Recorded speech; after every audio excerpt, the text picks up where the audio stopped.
আমার যুবক ভাইরা হিম্মত করা যায় যে আজকে থেকে পাবজি খেলবো না। রাজি আছেন তো ইনশাআল্লাহ?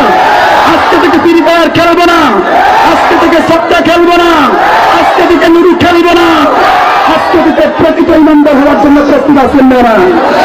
আছেন তো ইনশাআল্লাহ?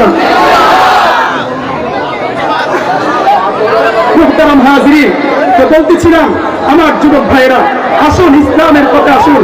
এই আল্লাহর এই জমিনে আল্লাহর দ্বীন কায়েম করার জন্য আল্লাহর নবী বিশ্বনবী জনাবে রাসূলুল্লাহ সাল্লাল্লাহু আলাইহি ওয়াসাল্লাম যখন তিনার উপর কুরআন নাযিল হয় নাই, নবুয়ত প্রাপ্ত হয় নাই, মক্কার কাফেররা, মক্কার মুশরিকরা তিনাকে বলেছিল আলামিন, বিশ্বস্ত।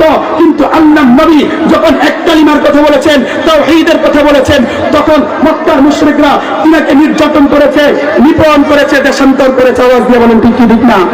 আল্লাহ পাক রব্বুল আলামিন যে কথাগুলো বলছি, আল্লাহ পাক রব্বুল আলামিন আমল করার তৌফিক দান করুন।